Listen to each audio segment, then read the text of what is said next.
Friends, आज हम अपने सामाजिक अध्ययन विषय का क्लास 4 का लेसन नंबर 10 पढ़ेंगे, जिसका नाम है प्यारे बच्चों हमारे खनिज संसाधन, आवर मिनरल रिसोर्सेज। तो आइए प्यारे बच्चों शुरू करते हैं। खनिज संसाधनों को प्राकृतिक संसाधन कहते हैं। क्या कहते हैं प्यारे बच्चों? खनिज संसाधनों को प्राकृतिक संसाधन, अर्थात जो प्रकृति से प्राप्त होते हैं। ये चट्टानों में तथा पृथ्वी के भीतर पाए जाते हैं। खनिजों के कुछ उदाहरण जैसे कोयला, सोना, चांदी, लोहा, पेट्रोलियम आदि। क्या होते हैं हमारे? कौन कौन से होते हैं प्यारे बच्चों? खनिज, कोयला, सोना, चांदी, लोहा आदि। खनिजों के प्रकार। खनिज दो प्रकार के होते हैं। कौन कौन से होते हैं? नंबर 1 धात्विक, नंबर 2 अधात्विक।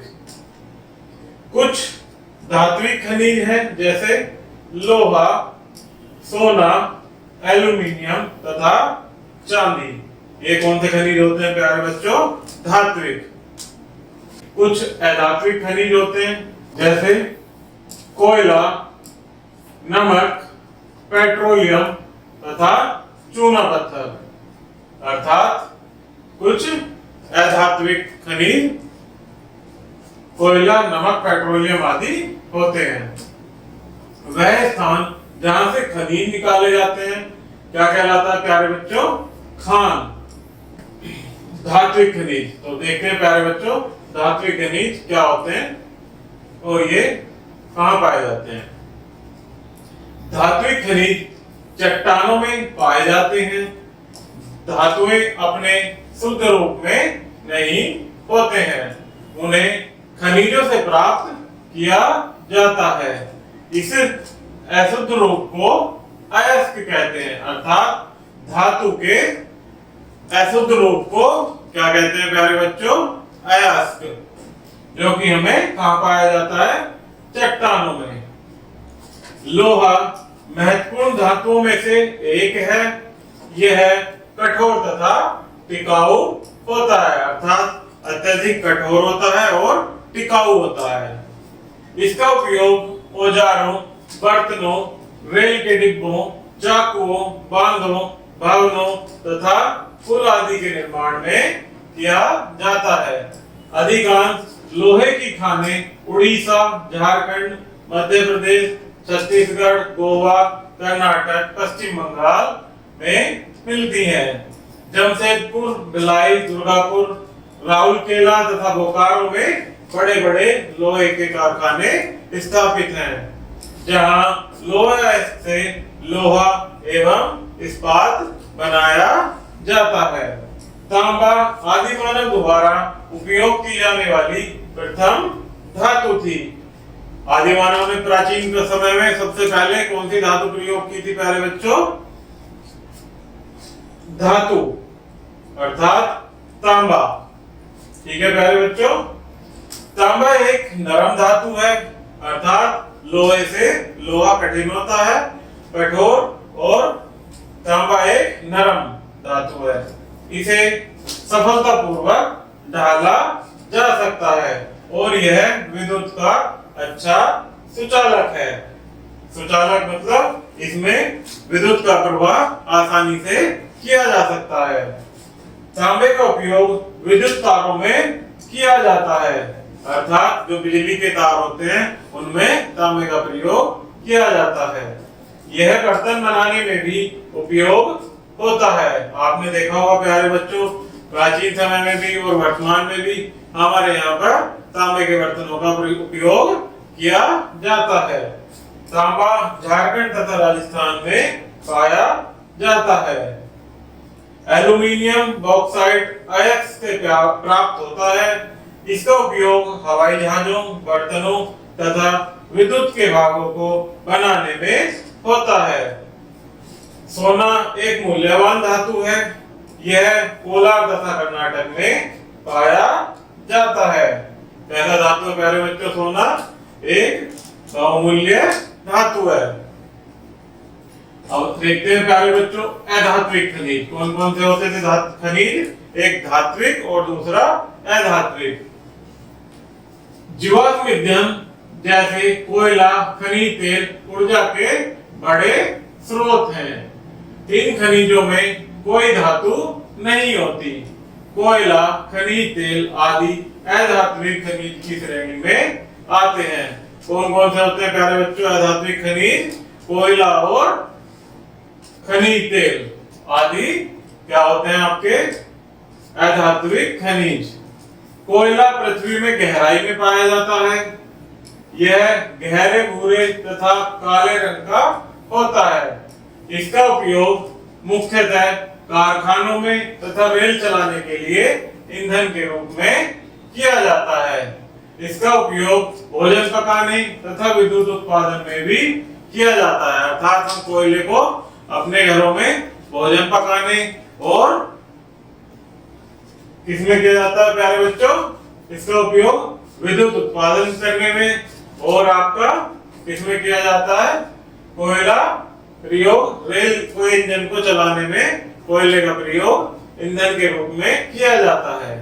कोयले की खानों वाले मुख्य क्षेत्र झारखंड, पश्चिम बंगाल तथा मध्य प्रदेश हैं। झरिया, रानीगंज, धनबाद, बोकारो तथा कोरबा की कोयले की खानें हमारे देश के लिए बहुत महत्वपूर्ण है, क्योंकि हमारा अधिकांश कोयला इन्हीं खानों में आता है। तो ये क्यों महत्वपूर्ण है प्यारे बच्चों ये खाने? क्योंकि हमारा जो अधिकांश कोयला है वो इन्हीं खानों से प्राप्त होता है। पूरे विश्व में सऊदी अरब तथा इराक में पेट्रोलियम के सबसे बड़े भंडार हैं। खनिज तेल एक प्राकृतिक हरा भूरा तथा गाढ़ा द्रव है। यह भी पृथ्वी के अंदर गहराई में पाया जाता है। कहाँ पाया जाता है प्यारे बच्चों? खनिज तेल प्रकृति के अंदर अधिक गहराई में पृथ्वी की भूमि के अंदर पाया जाता है। खनिज तेल या कच्चे तेल का शोधन करके पेट्रोल, डीजल, मिट्टी का तेल तथा रसोई गैस प्राप्त की जाती है। तो क्या क्या प्राप्त होता है प्यारे बच्चों खनिज तेल से? मिट्टी का तेल, पेट्रोल, डीजल और मिट्टी का तेल, जो कि इससे प्राप्त होता है खनिज तेल का शोधन करके। ये मुख्यतः ईंधन के रूप में प्रयोग किए जाते हैं। ईंधन के रूप में कैसे? जैसे हमारा पेट्रोल, डीजल बाइक, कारों में प्रयुक्त किया जाता है। तेल निकालने के लिए कुएं खोदे जाते हैं। वह क्षेत्र जहां तेल के अनेक कुएं होते हैं तेल क्षेत्र कहलाता है। जहां अधिक तेल के अनेक कुएं होते हैं प्यारे बच्चों उस क्षेत्र को क्या कहते हैं? तेल क्षेत्र। हमारे देश में 3 मुख्य तेल क्षेत्र हैं। कितने तेल क्षेत्र हैं? 3। असम में डिगबोई, गुजरात में अंकलेश्वर तथा मुंबई के निकट अरब सागर में बॉम्बे हाई। ये हमारे 3 मुख्य तेल क्षेत्र हैं हमारे देश के। यह तेल महासागर तल के नीचे गहराई में पाया जाता है। भारत में कच्चे तेल के शोधन के लिए अनेक तेल शोधन कारखाने स्थापित हैं। ये कारखाने कोचीन, विशाखापत्तनम, कोयाली, वडोदरा, मथुरा, बरौनी तथा हल्दिया में उपस्थित हैं। अर्थात तेल शोधन के कारखाने हमारे देश में कहाँ उपस्थित हैं प्यारे बच्चों? विशाखापट्टनम, वडोदरा, बरौनी तथा हल्दिया में। प्राकृतिक गैस भी कुछ अच्छे तेल क्षेत्रों में खनिज तेल के साथ पाई जाती है। यह ऊर्जा का एक महत्वपूर्ण स्रोत है। यह खाना पकाने, तापन तथा ऊर्जा उत्पादन में प्रयुक्त की जाती है। खनिजों का संरक्षण। इन खनिजों को हम कैसे अधिक समय तक संरक्षण कर सकते हैं, कैसे इनको बचा सकते हैं प्यारे बच्चों, उसके बारे में हम जानेंगे। अर्थात खनिज संसाधन हमारे लिए अधिक बहुमूल्य है। इनके निर्माण में लाखों वर्ष लगते हैं। यद्यपि हमारे पास प्राकृतिक संसाधनों के पर्याप्त भंडार उपलब्ध हैं, परंतु ये हमेशा उपलब्ध नहीं रहेंगे। हर चीज की प्यारे बच्चों एक समय सीमा होती है। कोई भी आवश्यक वस्तु है तो उसका, जैसे जल होता है हमारे लिए, हमारे जीवन जीने के लिए एक बहुत ही बहुमूल्य साधन है, जिसके बिना जीवन संभव नहीं है। तो प्यारे बच्चों, ये एक प्राकृतिक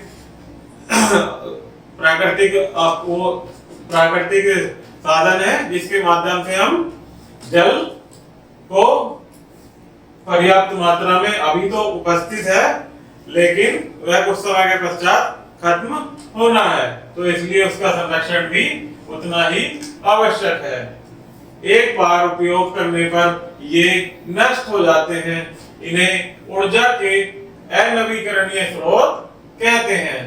क्या कहते हैं प्यारे बच्चों? ऊर्जा के अनवीकरणीय स्रोत। अतः हमें अपनी खनिज संपदा का बहुत सावधानी पूर्वक उपयोग करना चाहिए, अर्थात इन्हें व्यर्थ नहीं करना चाहिए। जहां तक संभव हो सके हमें पेट्रोलियम तथा कोयले के स्थान पर ऊर्जा के नवीकरणीय संसाधनों का प्रयोग करना चाहिए, जैसे सौर ऊर्जा, पवन ऊर्जा तथा जल ऊर्जा। कौन कौन से हमारे ऊर्जा के नवीकरणीय संसाधन प्यारे बच्चों? सौर ऊर्जा, पवन ऊर्जा तथा जल ऊर्जा। हमें याद रखना चाहिए कि खनिज संसाधन एक उपयोग होने के बाद हमेशा के लिए नष्ट हो जाते हैं, अर्थात हमें यह स्मरण रखना चाहिए कि जो हमारे संसाधन हैं, ये खनिज संसाधन एक बार उपयोग होने के बाद हमेशा के लिए नष्ट हो जाते हैं। दूसरी ओर सौर, पवन तथा जल ऊर्जा के ऐसे स्रोत हैं जो हमेशा उपलब्ध रहेंगे, अर्थात अधिक रूप से इन सौर ऊर्जा का उपयोग करना चाहिए। तो प्यारे बच्चों, इसमें कुछ स्मरणीय तथ्य हैं जिन्हें हम और आप मिलकर पढ़ेंगे, जो हमारे दैनिक जीवन में अत्यधिक महत्वपूर्ण है। खनिज संसाधन प्राकृतिक संसाधन कहलाते हैं। खनिज अयस्कों से प्राप्त किए जाते हैं। कोयला तथा खनिज तेल ऊर्जा के बड़े स्रोत हैं। तेल ऊर्जा के स्रोत कौन कौन से हैं प्यारे बच्चों? कोयला और खनिज। असम, गुजरात तथा बॉम्बे हाई भारत के 3 बड़े तेल क्षेत्र हैं। जहाँ कहाँ पर तेल पाया जाता है हमारे देश में प्यारे बच्चों? अधिक मात्रा में असम में, गुजरात में और बॉम्बे हाई में। ऊर्जा के नवीकरणीय संसाधन जैसे सौर ऊर्जा, पवन ऊर्जा, जल ऊर्जा आदि का उपयोग किया जाना चाहिए। तो प्यारे बच्चों, हमारा ये लेसन समाप्त हुआ। वीडियो से रिलेटेड किसी भी प्रकार की कोई समस्या हो तो कृपया कमेंट बॉक्स में कमेंट जरूर कीजिएगा। धन्यवाद।